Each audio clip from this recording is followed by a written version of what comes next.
Gracias también por la oportunidad de poder compartir con vosotros sobre un tema realmente tan importante y tan crucial, no solamente para la Iglesia, sino para el mundo en el que vivimos. Tenemos el gran honor de ser testigos de Jesús y esa es la misión a la que el Señor nos llama en un mundo tan necesitado como es el mundo en el que vivimos. Tenemos sin duda alguna también una gran responsabilidad por la encomienda que el Señor nos ha hecho. Y contamos con la ayuda, la guía del Espíritu Santo en esa tarea, sin la cual, ¿qué podríamos hacer? Así que la tarea es grande, el privilegio es enorme y la responsabilidad grandísima. Y es de todos, de todo el pueblo de Dios. No solamente del pastor, de los diáconos, de los ancianos de la Iglesia, de algunos que Dios les da el don específico de ser evangelistas, porque está mencionado en la palabra del Señor. Pero a fin de cuentas, la tarea de ser testigos de Jesús y de anunciarle a Él y de proclamarle es tarea de todos, porque el Señor a todos nos ha hecho sus hijos, nos ha hecho parte de su Iglesia, es la Iglesia que es cuerpo de Cristo, que está llamada a ser testigos de Jesús.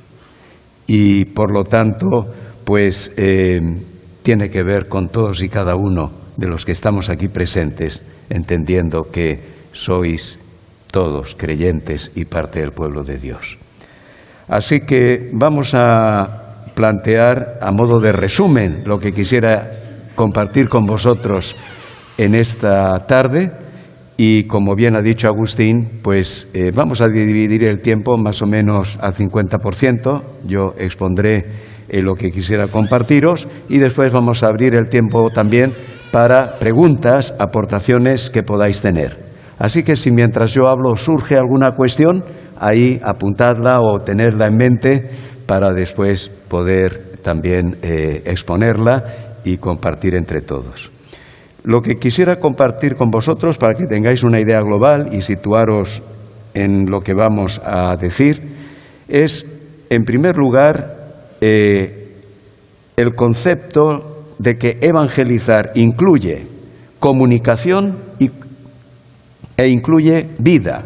O sea, evangelizar es palabra y vida. Y lo vamos a ver enseguida. En segundo lugar, vamos a tratar el tema de la comunicación del Evangelio hoy día, porque el mundo en el que vivimos, la sociedad en la que estamos, es una sociedad cambiante rápidamente y la pregunta es, ¿cuáles son los retos que tenemos en esa comunicación? La España de hoy no es la España de cuando yo era joven, de hace 40 años.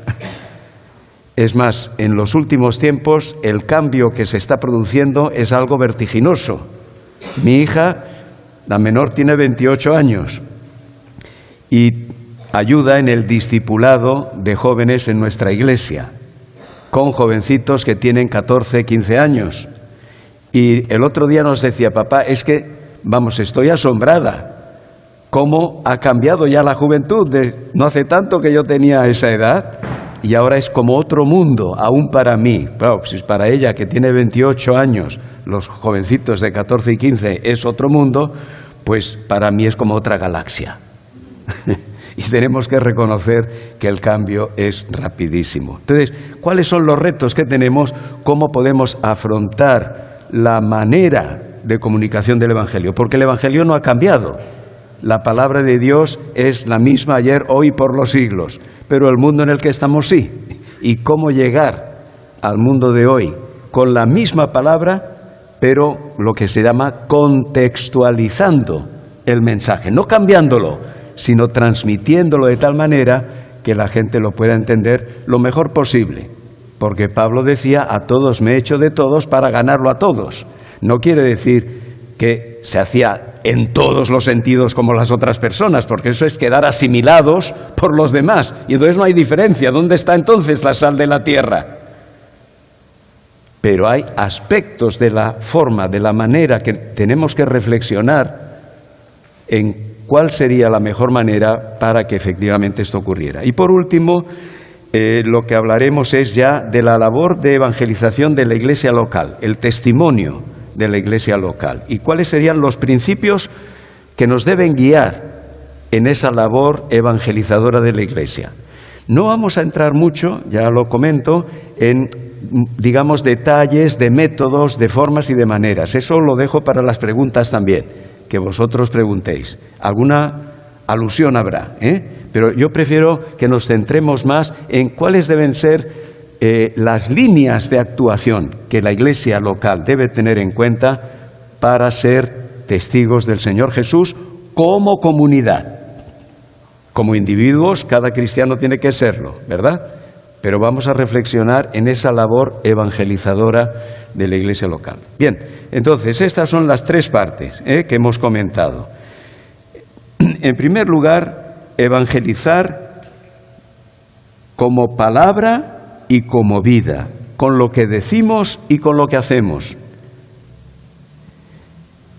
Normalmente, cuando pensamos en la evangelización, tendemos a pensar, bueno, en algo que es cierto, evidentemente, que es compartir el Evangelio. Así dicho en manera muy sencilla, evangelizar es transmitir y compartir el mensaje del Evangelio, ¿sí? Ahora bien, ese compartir el mensaje, la palabra, tiene que venir acompañado del testimonio de la vida.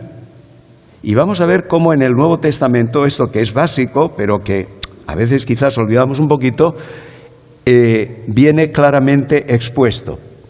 Y lo primero es el hecho de que la palabra habitual para esta labor misionera de la Iglesia en su misión a este mundo, el Señor nos ha sacado del mundo, pero nos envía al mundo. El Señor Jesús, recordáis bien cuando orando al Padre en Getsemaní le decía, ellos no son del mundo, porque ya Él nos ha hecho suyos, pertenecemos a Cristo, estamos bajo su reino, no bajo el reino de las tinieblas. Ya nuestro dueño no es el diablo, es el Señor Jesús. Él es el Señor y es nuestro Señor. Pero ese Señor que nos ha sacado, que nos ha rescatado, que nos ha liberado, que nos ha perdonado y que nos ha dado vida, y en ese sentido nos ha sacado del mundo, ahora resulta que nos envía al mundo. Es la misión de anunciar y de ganar o ser instrumentos para ganar por la obra del Espíritu y de la palabra a otros para Cristo. Entonces,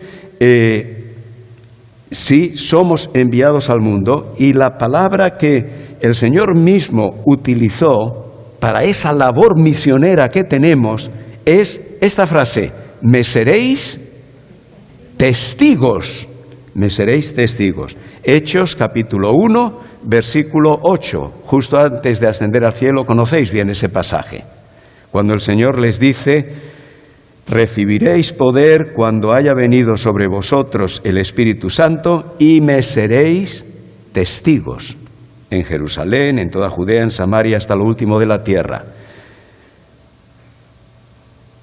La palabra que el Señor utiliza en el original, la versión griega del Nuevo Testamento, es mártir. La palabra testigo en el griego es mártir, el equivalente a mártir, literalmente martis. Claro, esa palabra, con el paso del tiempo, se utilizó para aquellos que morían por Cristo. Eran los mártires, ¿sí? Porque hubo muchos cristianos en el primer siglo y aún posteriormente, y aún en el siglo XXI, que realmente son, en nuestro concepto de mártir, mártires, porque mueren por el Evangelio. Pero en su sentido original era uno que era testigo. O sea, esa es la palabra que se utilizaba, por ejemplo, en un juicio. Había testigos, los testigos eran los mártires. Esos no morían, pero era el que estaba llamado a, pues, dar razón de la verdad, se supone, de algo que había ocurrido. Entonces el Señor dice, vosotros seréis mis testigos. Y esto quedó bien grabado en el corazón y en la mente y en la vida de aquellos primeros discípulos, el sentido de que eran llamados a ser testigos de Jesucristo.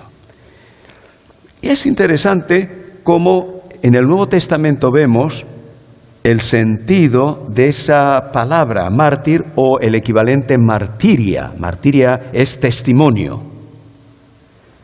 Es una de las palabras más usadas en el Nuevo Testamento.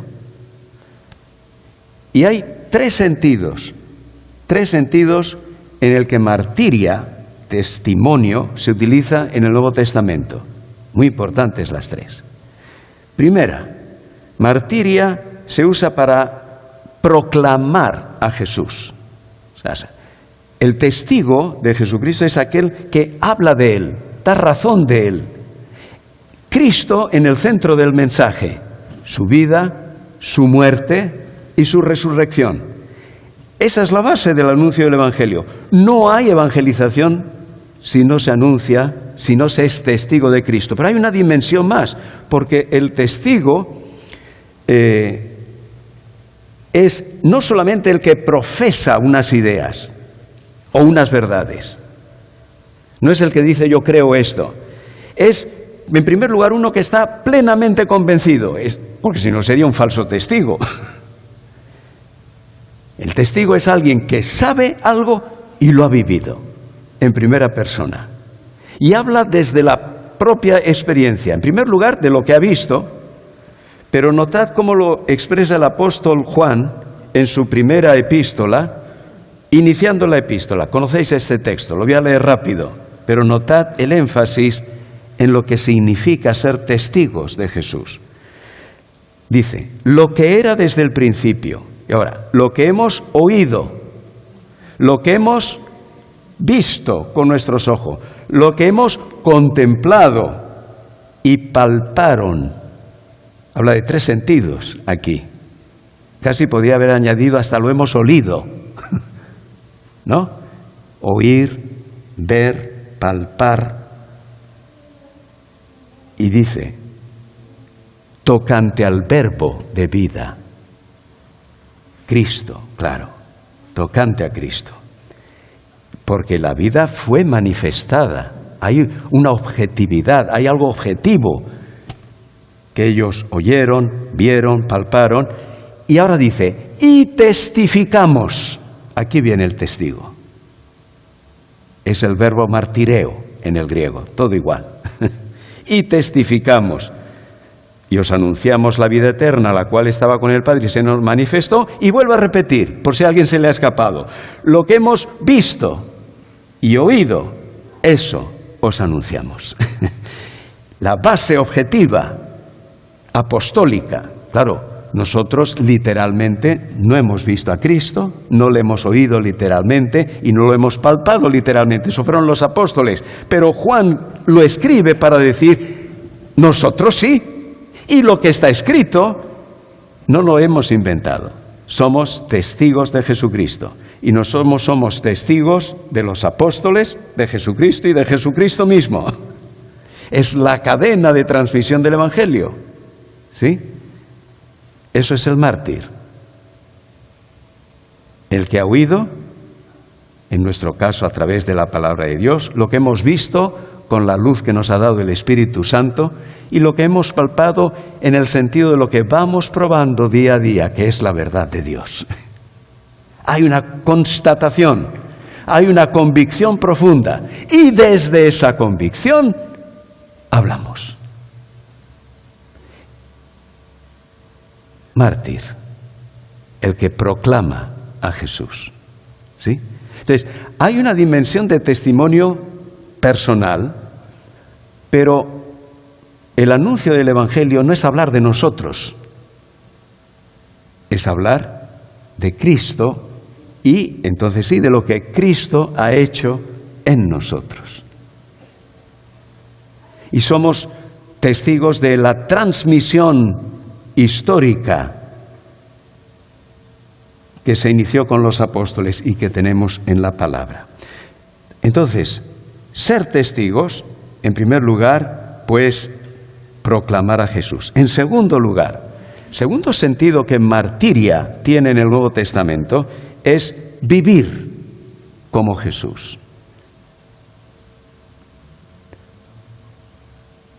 O sea, seguir sus pasos, seguir su caligrafía. A mí me gusta mucho el texto en la primera epístola del apóstol Pedro, cuando él se dirige a creyentes que están sufriendo persecución por lo que es su fe, ¿no?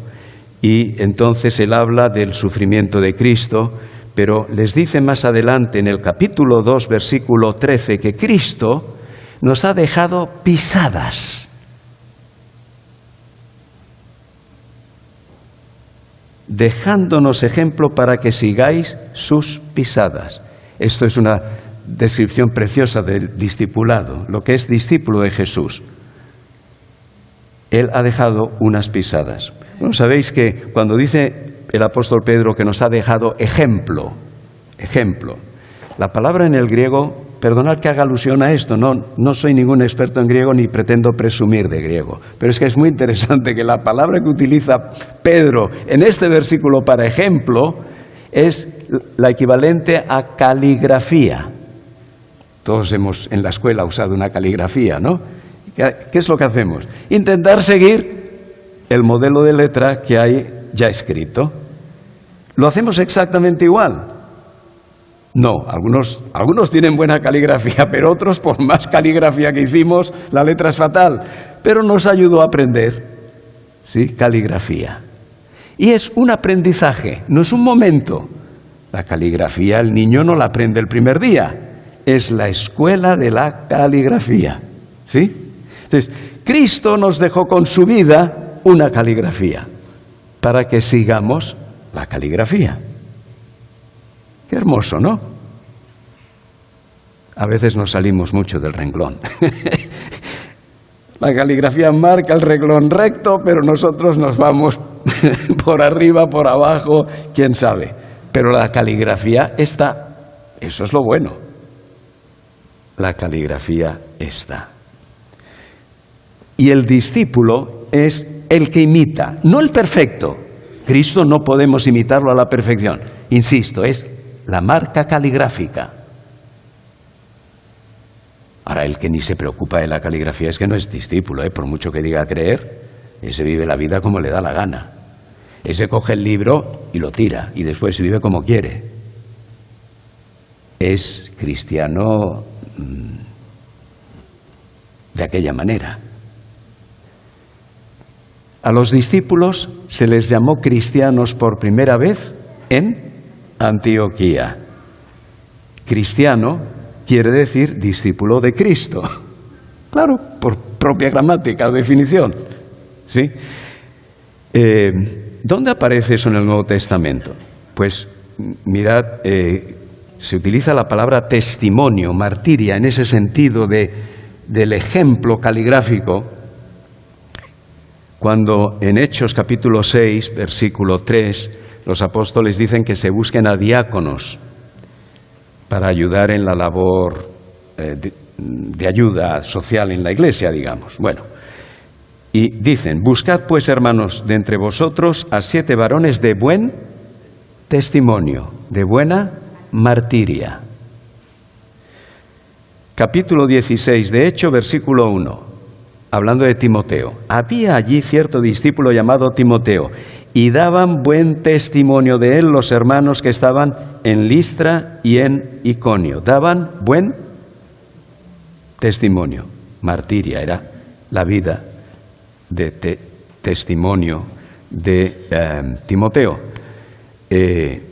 Y más adelante, en el capítulo 22, versículo 12, dice: entonces uno llamado Ananías, varón piadoso según la ley, que tenía buen testimonio, buena martiria. Así que, cuando el testimonio de Jesús toca nuestra vida y nos transforma, esto nos hace testigos de Él. Discípulo, imitador, seguidor de la caligrafía de Jesús. Esto es parte del testimonio de la Iglesia. Y por último, ahora vamos al sentido que después, más adelante, como os decía al principio, es el con el que al final nos quedamos. martiria, morir por Jesús. Y este sentido del discípulo que da su vida por Jesús cobra sobre todo un peso muy importante ya hacia mediados finales del siglo I, y tenemos las palabras escritas y repetida, martiria y mártir, etcétera, en el libro de Apocalipsis. Apocalipsis es el libro de la martiria. Muy interesante. O sea, si queremos pensar en evangelización, podríamos hacer un curso entero en Apocalipsis. Porque es el libro del testimonio de Jesucristo, el testigo fiel que dice en el capítulo 1, el mártir fiel, y de los suyos que le siguieron, de sus discípulos, que eran los mártires de la Iglesia. Testigo fiel y verdadero, Cristo Jesús. Y sus seguidores, los que siguen la caligrafía, son mártires de él.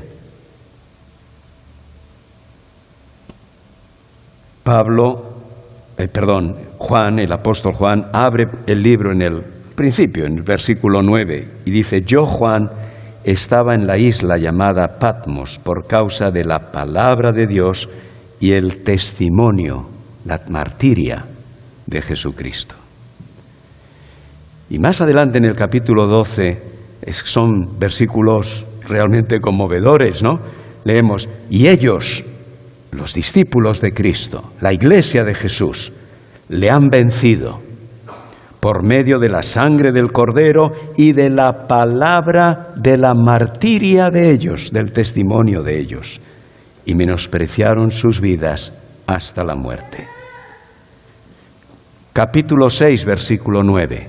Cuando se abrió el quinto sello, vi bajo el altar las almas de los que habían sido muertos por causa de la palabra de Dios y por el testimonio, la martiria que tenían. Capítulo 20, versículo 4. Y vi las almas de los decapitados por causa del testimonio de Jesús, del testimonio, de la martiria de Jesús, y por la palabra de Dios. ¿Habéis visto la unión martiria, palabra, palabra, martiria, vida, muerte? Esa es la misión de la Iglesia. Ser testigos de Jesús, seguir su caligrafía y, si hace falta, morir por Jesús. Bueno, es una visión como la palabra de Dios nos da, muy amplia, ¿no?, de lo que es la misión de la Iglesia, que se resume así: testigos de Jesús. ¡Qué privilegio! Es un privilegio, porque estos son los que han vencido por medio de la sangre del Cordero. Esto nos lleva a una dimensión, yo creo, mucho mayor que cuando pensamos estrictamente en programas de evangelización. No es que estén mal, no es que no debamos tenerlos. Es que cuando hablamos de evangelizar y lo ponemos en su auténtica dimensión universal de la misión que el Señor nos ha encomendado, ¡qué grande, qué privilegio! Testigos de Jesús. Vamos a la segunda parte.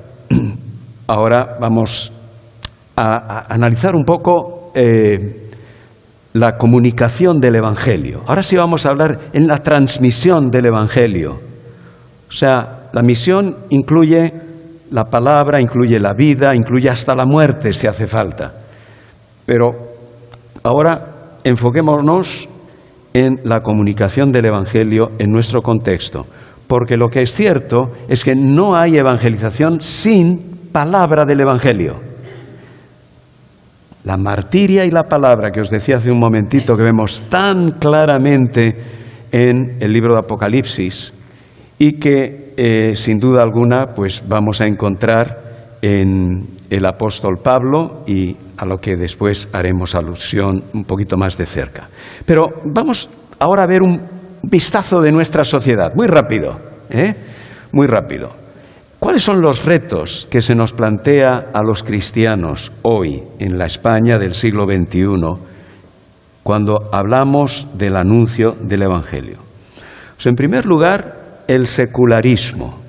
Secularismo quiere decir que si bien hace unos años en España y en Europa Occidental, los países tradicionalmente de fe cristiana, Estados Unidos, etcétera, pues un poco digamos que la religión, sea el catolicismo, fuera el protestantismo, estaba presente en todo. Y en algunos lugares todavía es así, de alguna forma, a través de fiestas populares. Se va perdiendo mucho, como vamos a ver en España. Pero cada vez esto está más separado. La sociedad es lo que se dice cada vez más secular. Funciona, pero sin referencia a Dios ni a la religión, ¿no? Entonces, se ha hecho un estudio recientemente, bueno, comenzó en el año 22 y los resultados se han publicado pues el mes pasado, si no me equivoco. Lo oí comentándolo en las noticias hace un par de semanas y es un estudio que ha sido hecho por la Fundación Ferrer i Guàrdia, una fundación en Cataluña, pero es sobre un estudio sobre toda España, la religiosidad en España.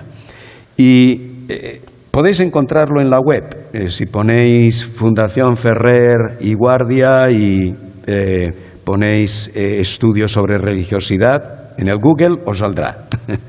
Bueno, pues ahí en portada os voy a leer un poquito lo que dice, y después vamos a ver algunos gráficos. Dice, la principal conclusión del estudio es que la población española es cada vez menos creyente. Ya lo sabíamos. Pero el estudio lo confirma. Y lo asombrosos son los datos que proporciona este estudio. 4 de cada 10 personas en España, como promedio, se declaran ateas, agnósticas o indiferentes ante la religión. Eso de media. Pero si consideramos las generaciones más jóvenes, las de muchos de nuestros hijos, entonces, para jóvenes entre 18 y 24 años, el 60,3% de los jóvenes de esa edad se confiesan ateos, agnósticos o indiferentes. No quieren saber nada de religión. Estamos hablando más del 50%, 60%. ¿Sí? Del total de la población española, solo un 18,7% de las personas se considera creyente practicante. O sea, sí que como promedio total, digamos que cada 10 personas, 4 de cada 10 se declaran ateas, bien. O sea, 6 de cada 10, como media en España, se declara creyente de alguna forma. Creer en Dios, tiene alguna religión o alguna creencia. 6 de cada 10. Pero de esos 6, no llega a 2 que realmente son practicantes de la religión. Hablando de otro dato, los matrimonios civiles continúan siendo la norma en 8 de cada 10 enlaces. De cada 10 personas que se casan, 8 lo hacen por lo civil.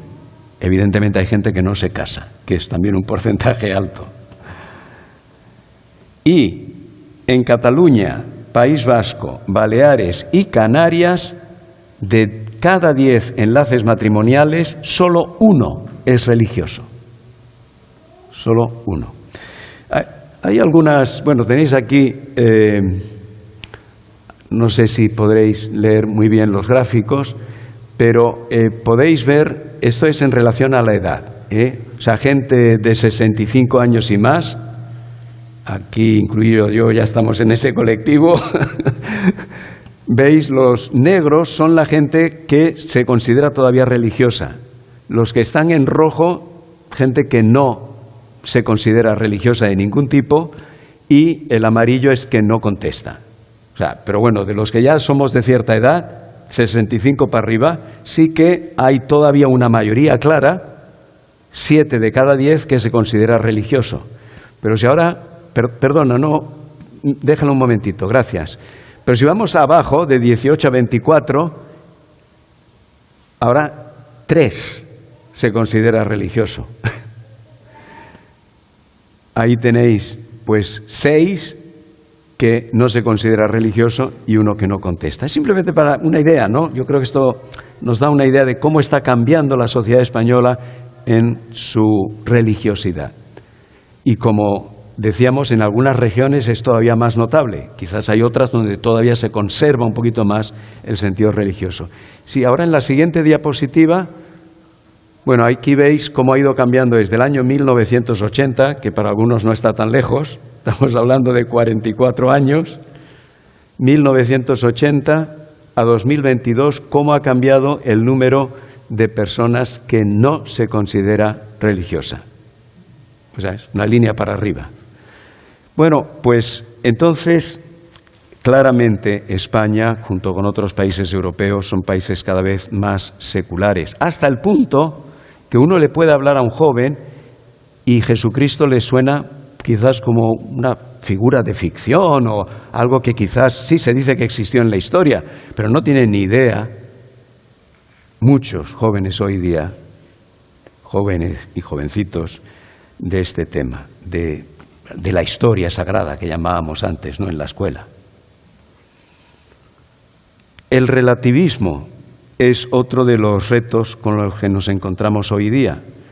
Hoy día, desde los ámbitos de gobierno, tanto a nivel estatal como autonómico, se procura que haya interacción entre las distintas religiones. Sabéis que recientemente se ha aprobado el 4 de marzo, sin ir más lejos, no, perdón, el 20 fue, o sea, muy reciente, en la plenaria de la FEREDE, creo que todos sabréis qué es la FEREDE, un documento que se llama Marco para el Diálogo Interreligioso. ¿Por qué? Pues porque los representantes en FEREDE pues se ven invitados a reuniones donde hay representantes de diversas religiones, no solamente confesiones cristianas como el catolicismo o la Iglesia ortodoxa, pero pues con otras confesiones incluso que no tienen nada que ver con nuestra fe en Dios, como pudieran ser los bahá'ís u otros grupos religiosos que existen hoy día, ¿no? Entonces, hay esta preocupación de hasta dónde llega ese diálogo, qué propósito, cuáles son los límites que debemos tener. FEREDE ha trabajado un documento, de hecho, nuestra propia federación aportamos una enmienda a ese documento que nos parecía importante y que fue aprobada, por cierto. Pero quiero decir, esto está ocurriendo. Es decir, claro, ¿cuál es la perspectiva de los estamentos de gobierno? Pues que al final todo vale, ¿no? Mientras no haya violencia, no haya temas, bueno, pues como el yihadismo y este tipo de cosas. Entonces, la cuestión es, desde las estancias de gobierno, lo que se quiere es que haya una buena relación. Claro, bueno, y nosotros debemos estar en ese diálogo, pero indudablemente como cristianos no podemos ceder a una visión relativista, es decir, todo vale. No, para nosotros no vale todo. Nosotros creemos que Jesús es el camino, la verdad y la vida. Y por lo tanto, sí un diálogo, pero desde nuestras convicciones y dando testimonio de lo que nosotros creemos. Pero es un reto, sin duda alguna. Y hay que tenerlo en cuenta, especialmente con las generaciones jóvenes. Yo recuerdo, y ya hace años, siendo pastor en Móstoles, que una joven, bueno, hablé con ella por algo que estaba ocurriendo, y le dije, mira, quiero que sepas que esto que haces no es conforme a la palabra de Dios. Y me quedé frío con su respuesta, porque me dijo, bueno, sí, lo dice la Biblia, pero es un consejo. Y yo puedo hacer lo que quiera. Y el otro reto es el de la multiculturalidad.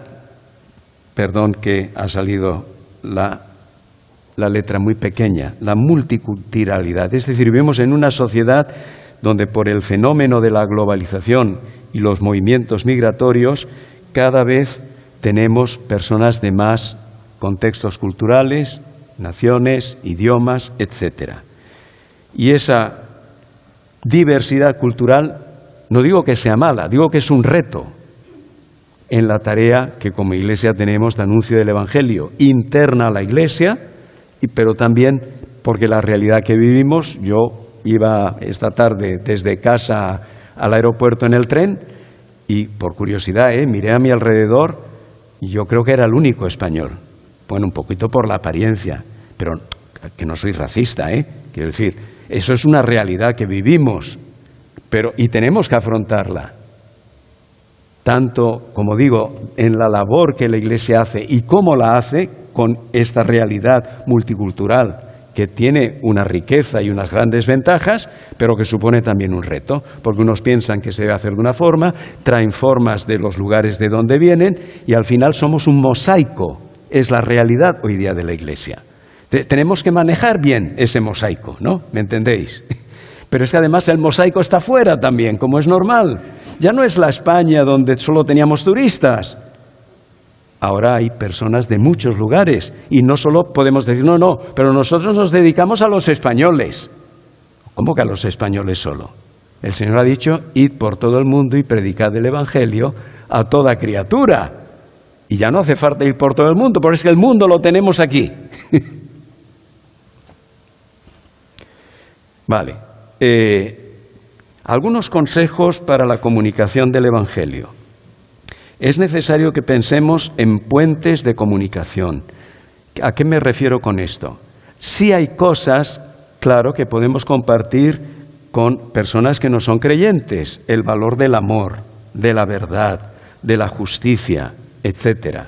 Y en las conversaciones que tenemos podemos encontrar esos puentes que sí compartimos y a partir de ahí llevar la conversación o la forma de presentar el Evangelio para mostrarle el carácter único del mensaje del Evangelio. Es decir, sí puedo compartir contigo que la corrupción es terrible y que los políticos, muchos son corruptos, pero ¿sabes qué? Esa corrupción está en ti también y en mí. No solo son los políticos los corruptos, y por ahí entrarle para hablar del problema del pecado, porque hoy día,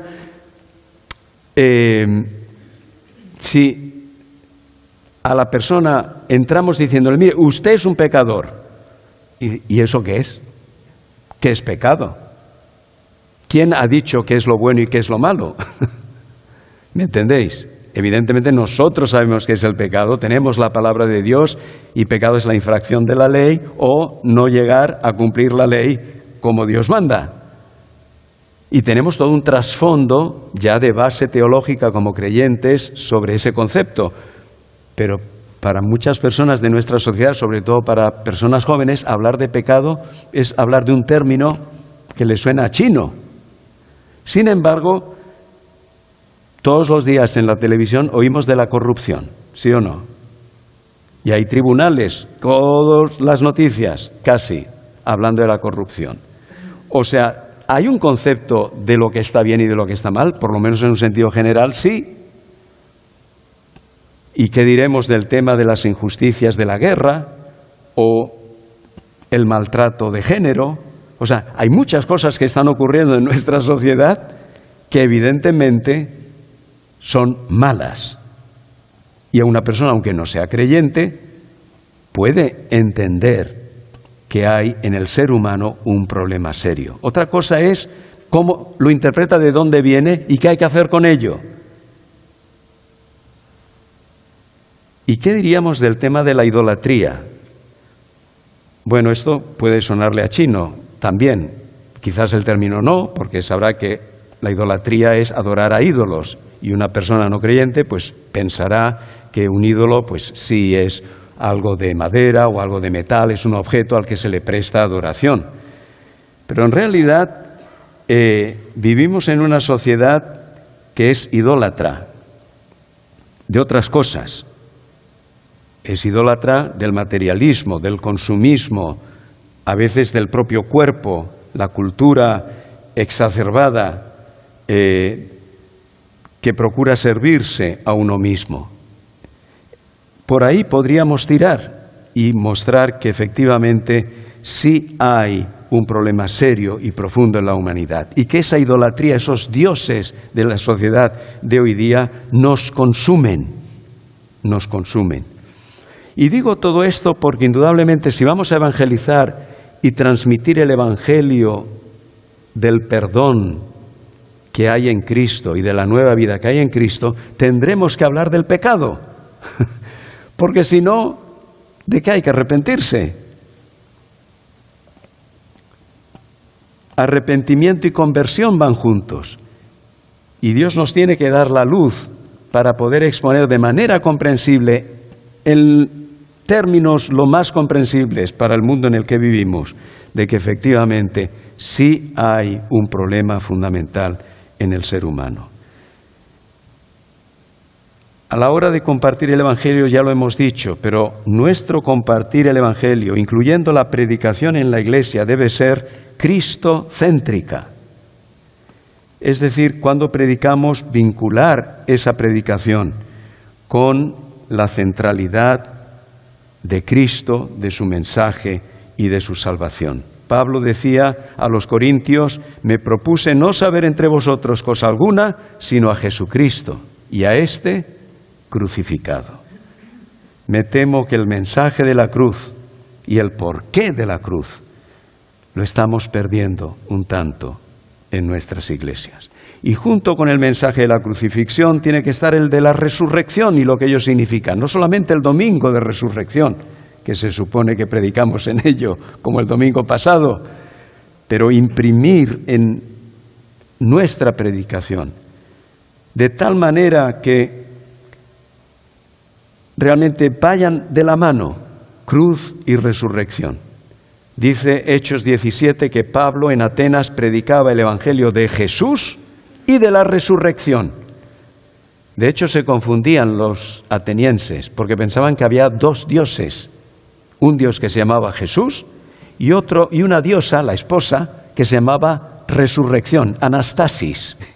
En griego, resurrección es Anastasis. Y el texto da a entender que es que los atenienses pensaban que les estaba presentando un dios y una diosa, Jesús y Anastasis. De algo tan unido como Pablo lo presentaba. Y por último, muy importante, la apologética cristiana. ¿A qué me refiero? La apologética es la defensa del Evangelio. Siempre digo, aquí nos confundimos un poco, porque decimos, pero el Evangelio es poder de Dios, no necesita defensa, porque es poder en sí mismo. Bueno, es verdad, el Evangelio es poder de Dios para salvación a todo aquel que cree, pero Pablo habla de que defendía el Evangelio, y utiliza la palabra en griego apología, tal cual, es griego. Defendía el Evangelio. Dice Pedro en su primera epístola, capítulo 3, santificad a Dios el Señor en vuestros corazones y estad siempre preparados para presentar defensa, y aquí la palabra es apología, con mansedumbre y reverencia ante todo aquel que os demande razón de la esperanza que hay en vosotros. Y aquí después quizás podemos hablar un poquito más si tenéis preguntas, pero yo creo que cuando exponemos el Evangelio, sea a nivel personal, sea en la Iglesia, tenemos que ser más apologéticos, dar razón de por qué creemos lo que creemos, porque hay miles de voces fuera que defienden como si fuera la verdad lo que piensan. Y quizás nosotros nos falta el coraje de dar la cara, de defender lo que creemos. Eso sí, con mansedumbre y reverencia, con mucho respeto, con toda consideración hacia el que tenemos enfrente, aunque se ponga hecho un borde.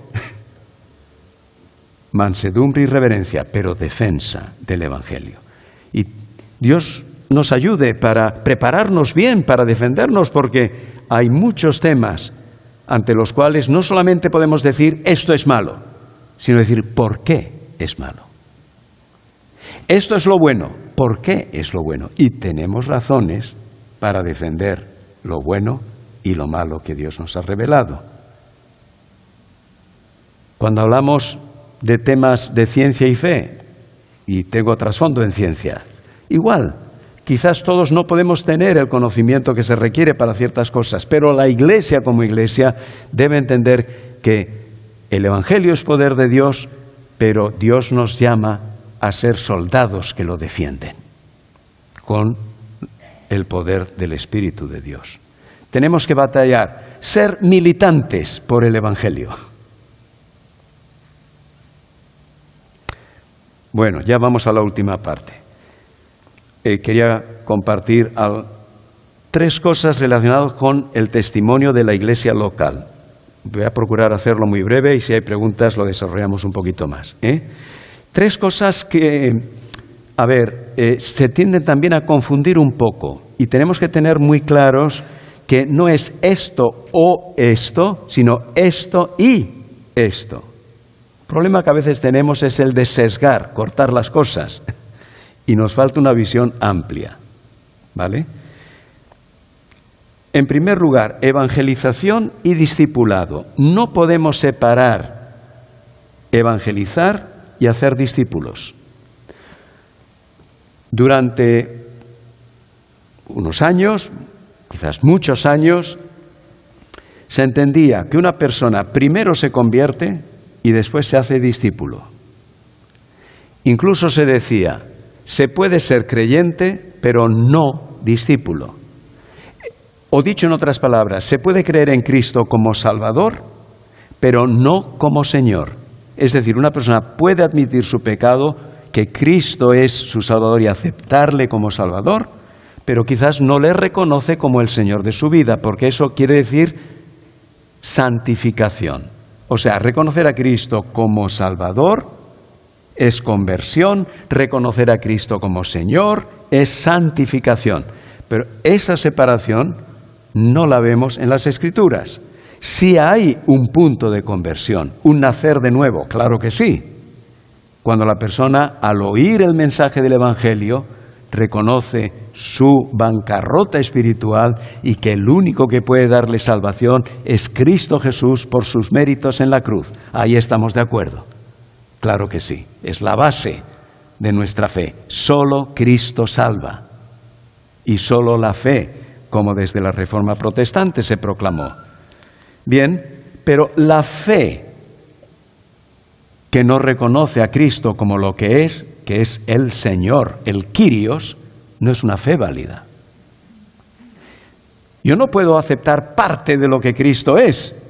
Cristo es Salvador y Señor. Y cuando yo le acepto en mi vida, reconociendo mi bancarrota espiritual, le reconozco también como el Señor de mi vida. Eso no quiere decir que yo soy perfecto a partir de ahí. Quiere decir que me rindo a Cristo como el Señor y el que toma posesión de mi vida. Y evidentemente ahí comienza un caminar, el de seguir las pisadas, el del discípulo, el de vivir como Cristo.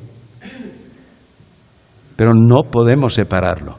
El cristiano es discípulo, si no, no es cristiano. Pablo le diría a los corintios, examinaos si estáis en la fe.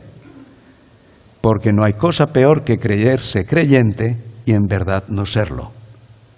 Es un peligro anunciar un evangelio a medias, porque el evangelio a medias crea cristianos a media.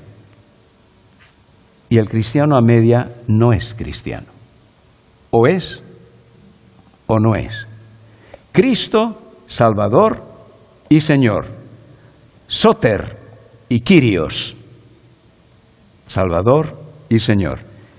Y creer en Él es creer como lo que Él es, no una parte de lo que Él es. ¿Sí? No separemos evangelizar y discipular. Dios nos ha llamado a predicar el Evangelio a toda criatura. Cristo, Marcos 16:15. Pero en la versión del Evangelio de Mateo, id y haced discípulos a todas las naciones. Me temo que en la manera que a veces se ha presentado el Evangelio, podemos, vamos a decirlo así, generar falsos discípulos. Eso es un peligro. Segundo lugar, segundo contraste es expansión y consolidación. ¿A qué me refiero con esto? Estos son los dos aspectos de lo que significa edificar la iglesia. Cristo dijo, sobre esta roca edificaré mi iglesia. Y la edificación en un edificio cualquiera supone poner piedras juntas y ponerlas en el buen orden, para que el edificio cumpla la función que debe tener. O sea, no es simplemente un montón de piedras, ¿no? Edificar no es traer piedras y dejarlas en un montón. Es traer piedras, sí, claro, hay que traerlas, pero ponerlas en orden y hacer el edificio en la manera en la que el arquitecto ha dicho que se debe hacer, para que tenga las estancias que debe tener. Bueno, en esta comparación creo que me entendéis lo que quiero decir, ¿no? Entonces, edificar la iglesia tiene dos aspectos. El de expansión, es decir, el de expandirse, el de crecer, el de que el Evangelio a través de la iglesia llegue a otros. Expansión.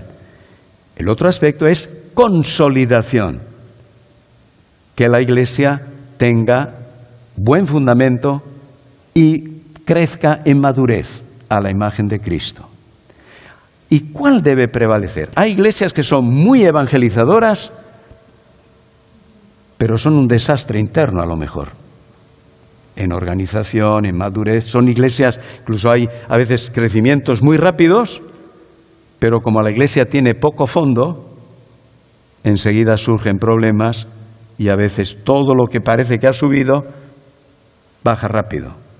Hay otras iglesias que enfatizan mucho la consolidación, la enseñanza, la madurez, la consagración de los cristianos, pero se ha olvidado del anuncio del Evangelio. Aquí entra también todo el tema, y podemos comentarlo después si queréis, de la fundación de nuevas iglesias. ¿Una iglesia debe fundar otra iglesia? ¿Bajo qué circunstancias? O lo que debe hacer es fortalecer la iglesia madre, podemos decir. Aquí hay también diferentes versiones y en muchas iglesias hoy día está este dilema y esta tensión. Unos que piensan que se debe fundar otra iglesia, otros que piensan que la iglesia no es suficientemente madura y hay que consolidarla más, o tener más gente, o tener más fondo, o tener más en el gobierno de la iglesia. ¿Dónde está el balance? Expansión, consolidación. Podemos comentarlo, pero lo que es cierto es que los dos son importantes. No podemos dejar uno al margen del otro, porque la iglesia está llamada a expandirse y a consolidarse. Y en las distintas etapas que la iglesia pueda estar viviendo, quizás hay énfasis diferente según la etapa que la iglesia vive. Y se necesita de nuevo la sabiduría de Dios para saber cómo trabajar el doble aspecto de edificar la iglesia. Bueno, y ahora sí, ya es verdad que vamos a ir acabando. El otro dilema, vamos a decir, proclamación y obra social. Proclamación, el anuncio del Evangelio, la evangelización como tal, ¿sí? O la obra social. Ya sabéis que en los últimos años las iglesias, y gracias a Dios por ello, o sea que esto no lo estoy criticando, es estupendo que las iglesias desarrollen programas de ayuda a gente necesitada. Yo mismo lo hice como pastor en Móstoles y me parece, bueno, no porque nosotros lo hiciéramos, pero es decir, tenemos entidades evangélicas como Misión Urbana, como Diaconía, Alianza Solidaria y tantas otras ONGs que están haciendo una labor fantástica, ¿vale? ¿Dónde está el equilibrio? Porque es verdad que se puede enfatizar mucho uno a expensas del otro. John Stott, en uno de sus libros, compara la misión de la iglesia con un avión. Dice, la misión de la iglesia tiene dos alas para que pueda volar bien. Un ala es la proclamación verbal del Evangelio. El otro ala es la obra social de la iglesia. Y deben estar unidos. La pregunta es, ¿con qué énfasis? ¿Con qué prioridad? Porque en el Nuevo Testamento el foco prioritario de la Iglesia, esa es mi convicción, fue la proclamación del Evangelio. Pero esto no quiere decir que la Iglesia primitiva dejó de ser una Iglesia solidaria. Realmente lo fue. Ahí está el nacimiento del diaconado en las necesidades internas de la Iglesia. Y Pablo establece una serie de criterios a seguir en este tema. Como el famoso manifiesto evangélico de Lausana establece, y os leo solo una frase con la que acabo: aunque la reconciliación con el hombre no es lo mismo que la reconciliación con Dios, ni el compromiso social es lo mismo que la evangelización, ni la liberación política es lo mismo que la salvación, no obstante, afirmamos que la evangelización y la acción social y política son parte de nuestro deber cristiano, entendiéndolo bien. Ambas son expresiones necesarias de nuestra doctrina de Dios y del hombre, de nuestro amor al prójimo y de nuestra obediencia a Jesucristo. Bueno, en esa triple, vamos a decir, dualidad o tensión, evangelización y discipulado, expansión y o consolidación y proclamación y o obra social. No podemos decir sí a esto y no a aquello. Van juntos. Lo que se necesita es la sabiduría divina para no dejar de hacer ni lo uno ni lo otro, y en la medida y en la proporción correcta para cumplir debidamente con nuestra misión. Bueno, como era de esperar, me he pasado de la raya. Pero gracias por vuestra atención y creo que al menos unos minutos tenemos, Agustín, unos minutitos. Pues adelante con cualquier pregunta que tengáis, comentarios. Seguro que se ha quedado mucho en el tintero y hay cosas que quizás esperabais que se mencionara y no se ha mencionado, pero podéis decirlo y lo hablamos.